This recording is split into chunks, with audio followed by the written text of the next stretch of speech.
I often think about what the word home means. For many, it is simply the structure that shields them from rain and wind, a roof over their heads. But to me, home has always been a rich tapestry woven from the threads of laughter, warmth, and love. My childhood home, nestled in the heart of Crystal Valley, was where I learned to believe that family was everything, where each shared meal echoed with our joys and sorrows intertwined. I linger on those moments, clutching them tightly as if they are fragile pieces of glass in my palms.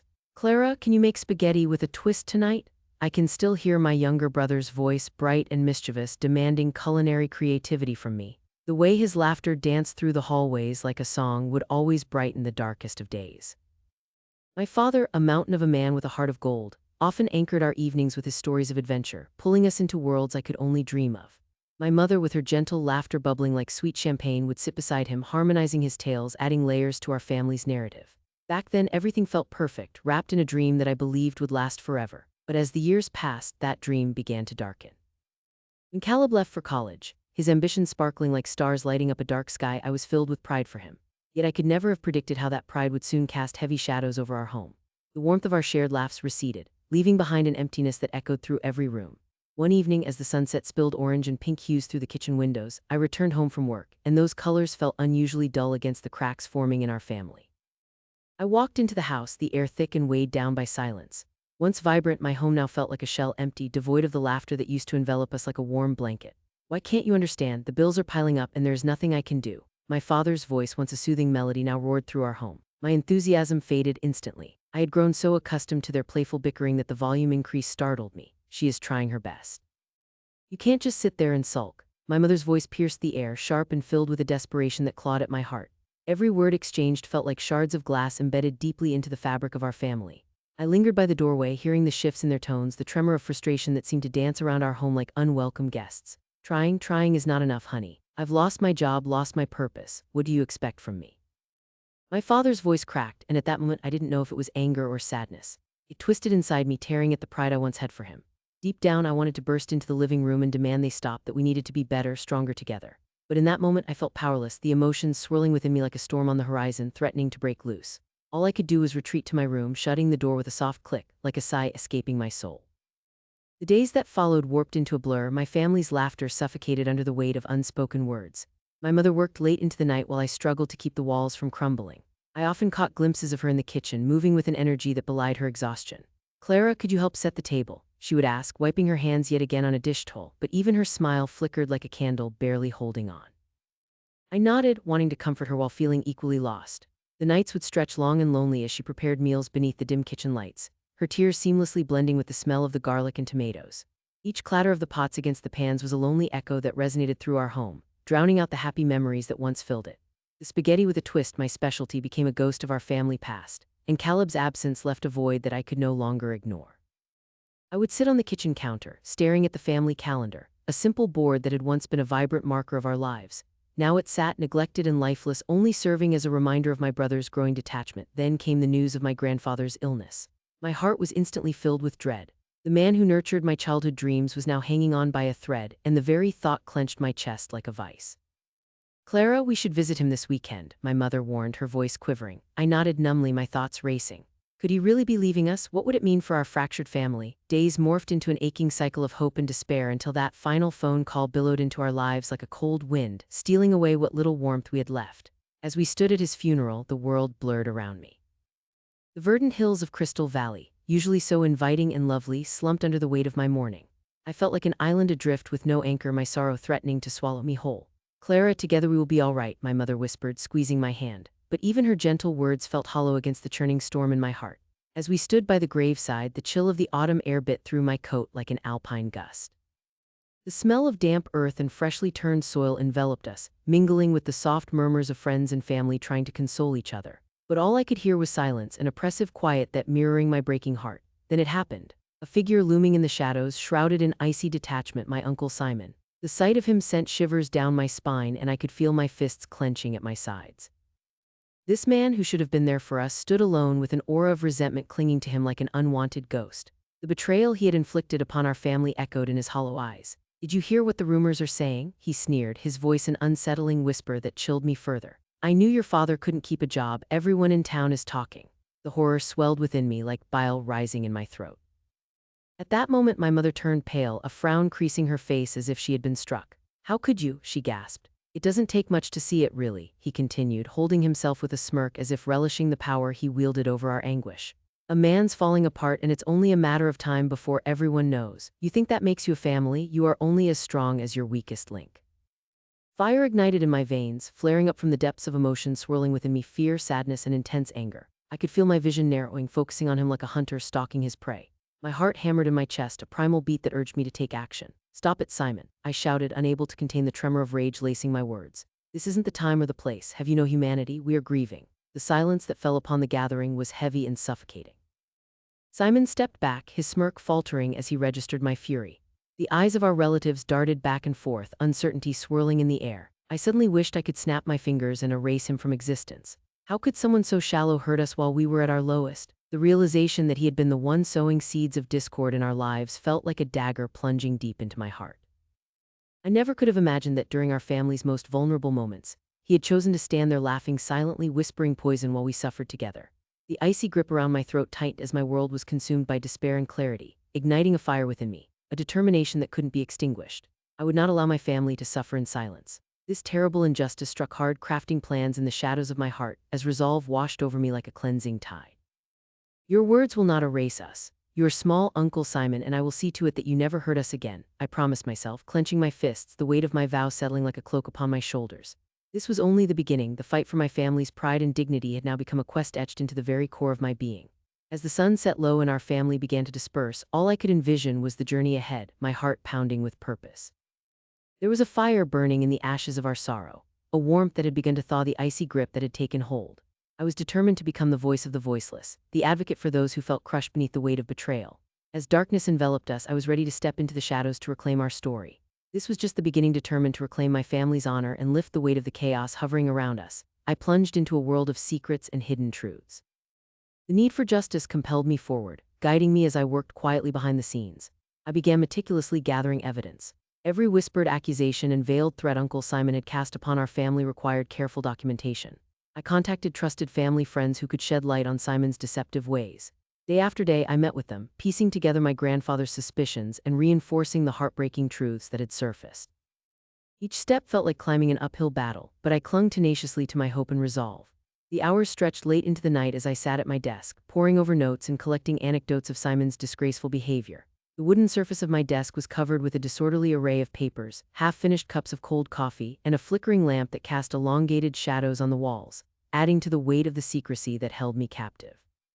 Each piece of information felt like a needle in a haystack, waiting to stitch together the truth. Fragments of memories bounced around in my mind, the laughter that once echoed through the halls, the warmth of family gatherings now extinguished, shattered by Simon's poison. My breath caught in my throat as I recalled my mother's eyes, hollow and filled with unspoken worries, reflecting nights spent tossing and turning under the heavy weight of our family's turmoil. As I meticulously chronicled Simon's transgressions, each revelation unearthed felt both liberating and suffocating. The deeper I dug, the more galvanized I became, feeling my spirit rise with every new trap I sprang while simultaneously churning with an unsettling fear that twisted tightly in my stomach, leaving me reeling. I reminded myself that I was not unraveling these truths solely for my sake but for my family, to free us from the chains he had shackled us with. Still, I felt like a shadow lurking in the corners of my own life, perpetually aware of the scrutiny I now had to navigate. The kitchen was often filled with the fragrant aromas of my mother's lovingly crafted meals, a warm facade that belied the tensions simmering just beneath the surface. While she busied herself with preparing dinner, I watched as her hands moved with a practiced grace, but it was her eyes that betrayed her, a flicker of fear and weariness, an unspoken acknowledgement of the storm that had invaded our home. I wanted to reach out to soothe that burden, but how could I? My heart ached for her, for the nights of restless slumber weighed down by his haunting specter. Every day felt like I was walking on a tightrope, teetering precariously between the need to act and the crushing dread that Simon would discover my intentions. As the sun dipped below the horizon, painting the sky with hues of orange and purple, I often found myself reliving the moments from my childhood when Caleb and I would sit at our kitchen table, laughter dancing in the air, while our parents shared stories of their youth. I closed my eyes, imagining that laughter now, while the pervasive silence filled the spaces where it once thrived. The night Caleb returned home felt like an epic, a fragment where reality and illusion collided. When he walked through the door, a rush of familiarity enveloped me as if he had carried the very essence of our shared history tucked inside his suitcase. We exchanged pleasantries, our voices light and cheerful enough to fool anyone observing, but beneath that surface I felt a tempest brewing within me, yearning to be unleashed. I hesitated, torn between the instinct to protect him from the chaos that had unraveled since he left and the urgency to share everything I had uncovered. "Caleb," I said, searching his eyes for a way to navigate this conversation without shattering the moment, "I need to tell you something about Simon." I watched his brow furrow, the tension palpable as I felt every heartbeat drum louder in my ears, drowning out the clatter of the kitchen. "What about him?" he asked, his voice low, as if we stood in a darkened room filled with darkness rather than the comfort of home. I hesitated, my heart racing, trying to find the right words to convey the chaos without ruling out the moments we wished to hold on to. "You know about everything that has been happening, right? With our family, Simon, and the rumors." I've been digging deeper, trying to understand his intentions. Caleb ran a hand through his hair, a habit I knew all too well, one he resorted to when he was deep in thought. "Clara, this is serious. Are you sure you want to get involved in something like this? It's our family's legacy at stake. Uncle Simon is not what we think he is. He's been manipulating everything from behind the curtain. There are people who know, people who have seen how he operates. I can't just sit back and let him destroy what our grandfather built." His expression twisted, the thoughtful line in his mouth tightening. "You have to be careful. What if he finds out what you're doing? You know he has eyes everywhere. He can spin things, make it look like you are the villain." "But I have the evidence," I countered, forcing the conviction into my voice. "With everything I've gathered, I can stand against him. I have friends who are willing to back me up. The truth is powerful." "Clara, it is not just about the truth. Listening to you is like watching a movie where the heroine takes on everyone with a smile and a plan, but in reality it isn't that easy. You raised your purpose on anger, and there is a fine line between justice and revenge, and I'm telling you it is dangerous. Then do you want to let him win? Do you want to stand by as he casts shadows over all of us?" Caleb stepped back slightly, his brow furrowing further, uncertainty dancing in his deep-set eyes.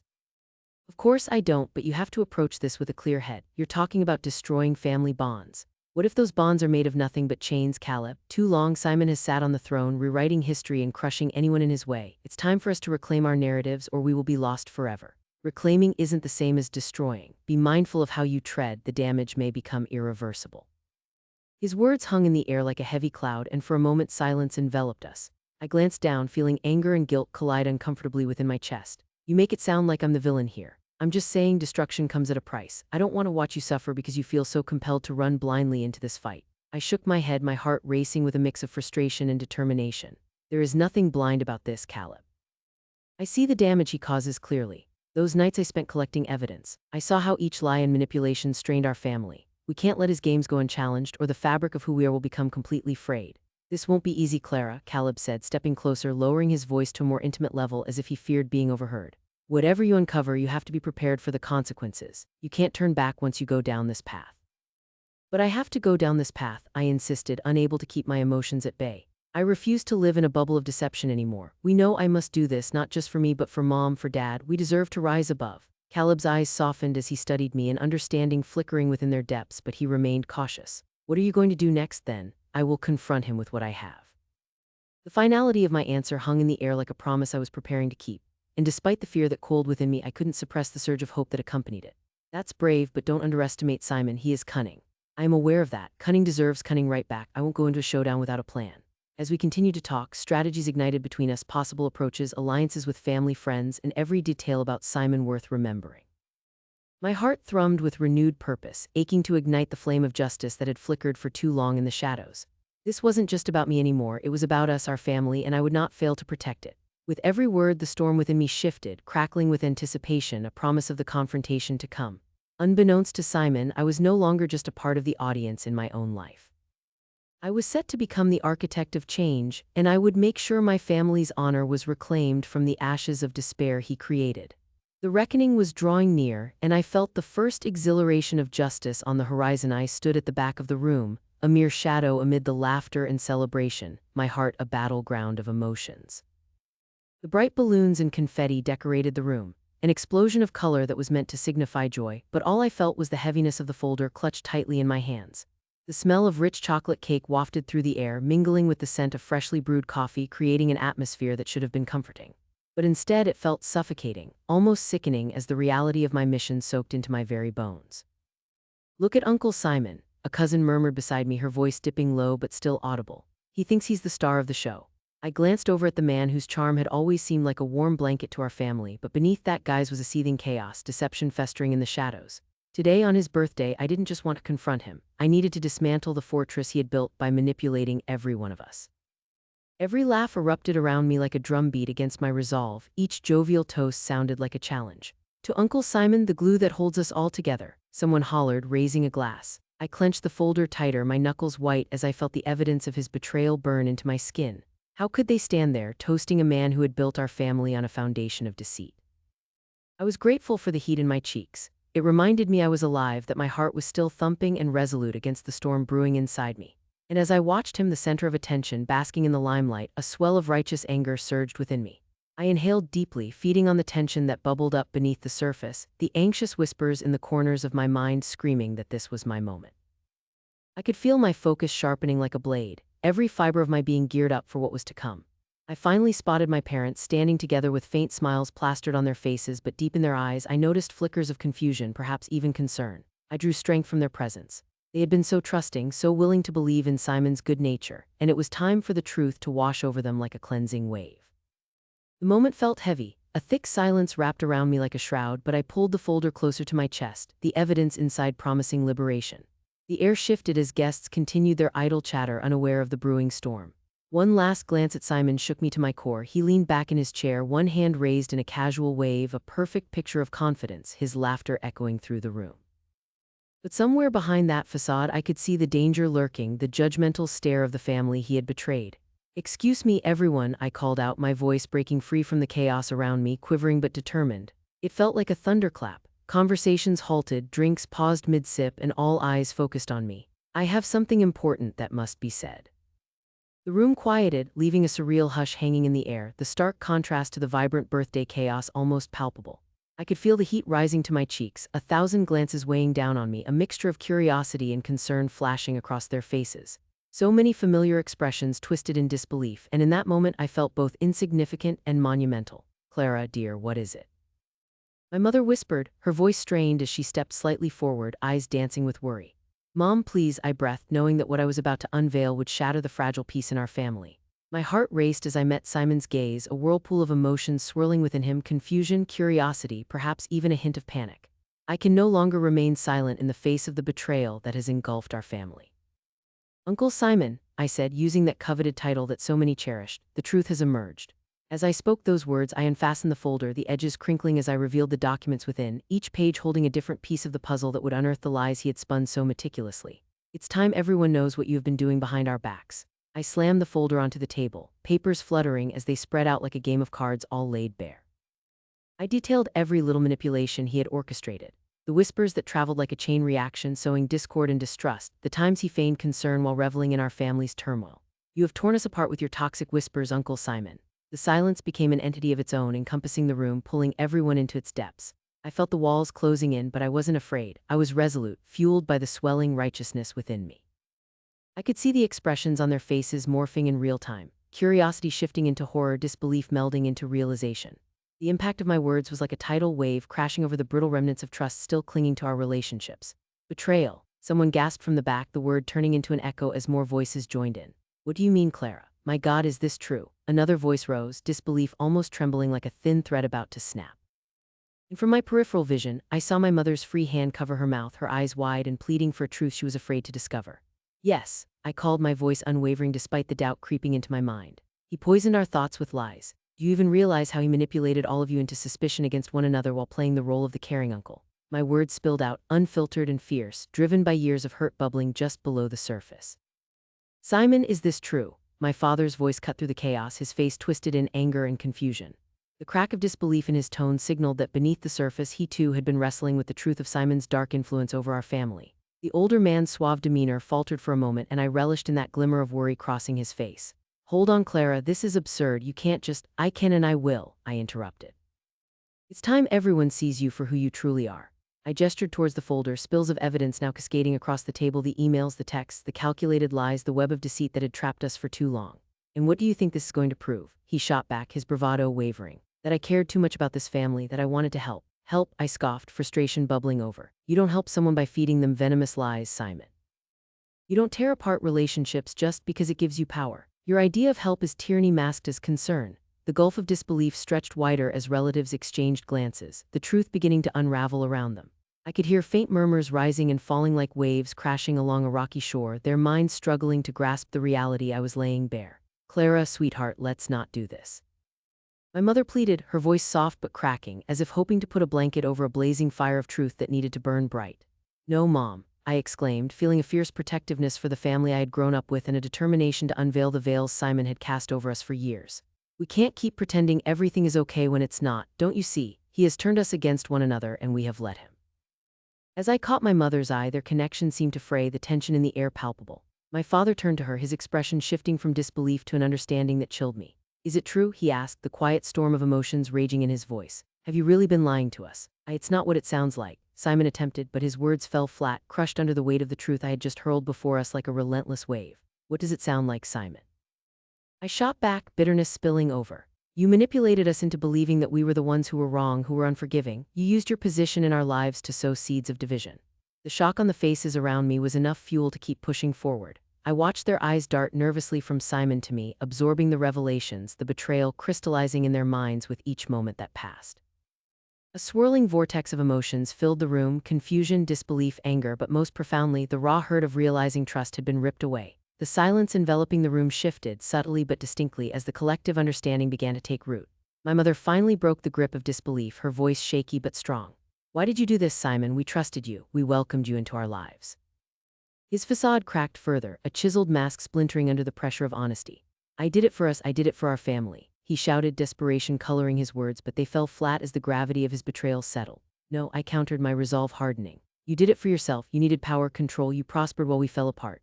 The room fell deeper into silence, the full weight of his misdeeds hanging like a shroud, suffocating the air once laced with laughter.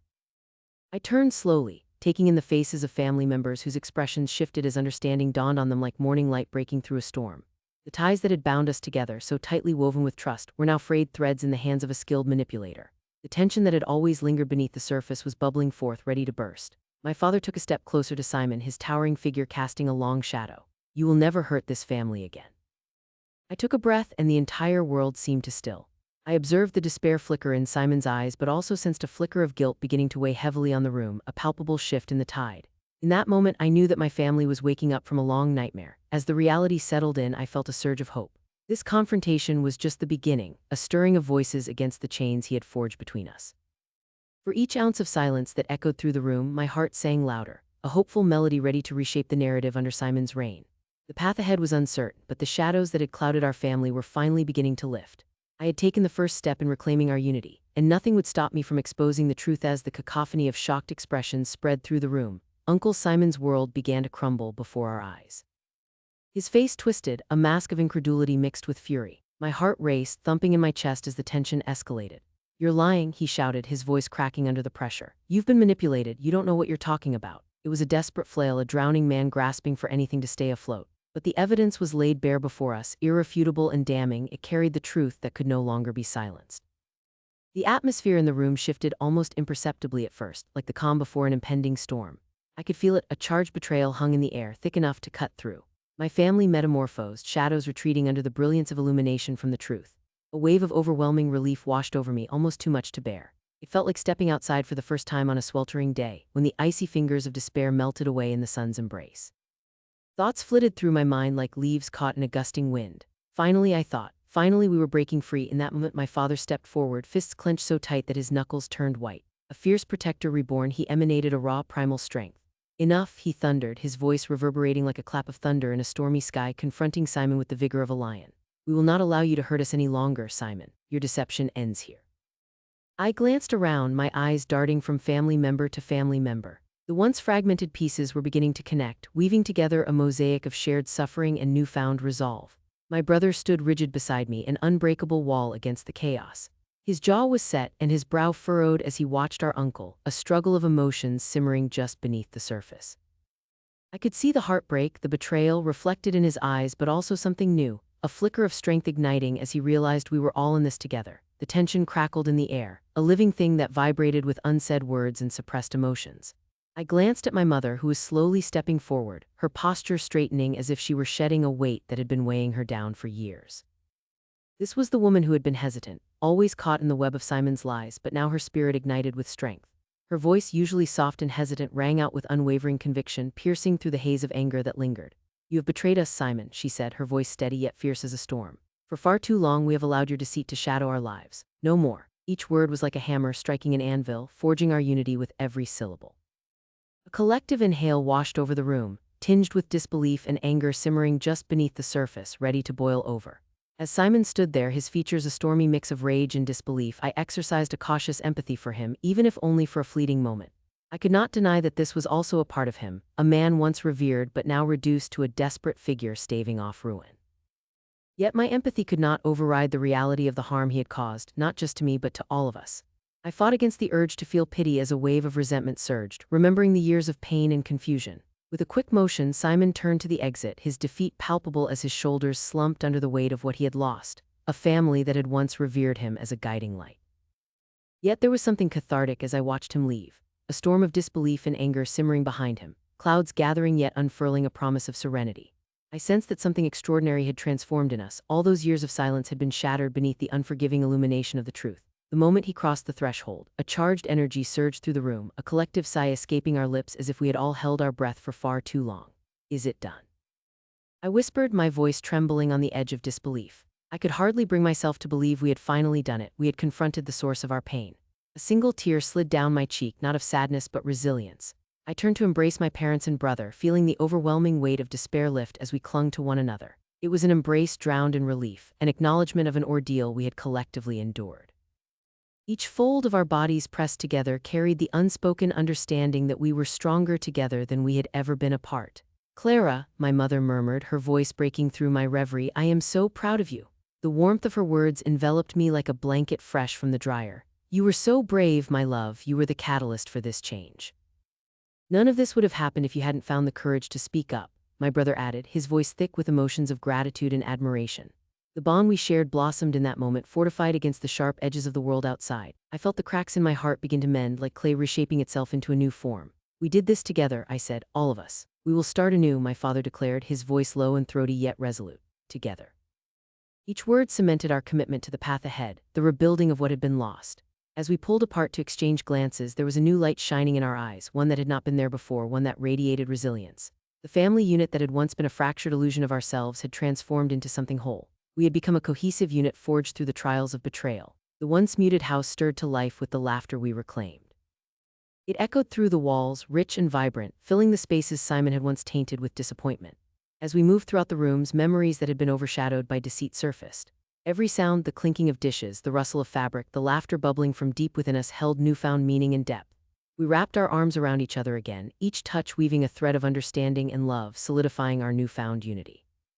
We were no longer pieces of a cracked canvas. We were a tapestry that told of hardship yet spoke of healing and resilience. It starts now, I whispered, more to myself than anyone else. This is the beginning, not the end. As if embracing a collective resolution, we began discussing how to reclaim the family dynamics that had been shattered for so long. We need to set some ground rules, my brother said, grinning. No more secrets. Agreed, my father added, nodding vigorously. Honesty is our new policy. We cannot afford to lose each other again. Laughter erupted at the absurdity of our proposition, but it felt good, the kind of laughter that made my stomach ache and my cheeks flush. It was light in how it filled the room as something unmistakably beautiful began to bloom in the emptiness Simon had left behind.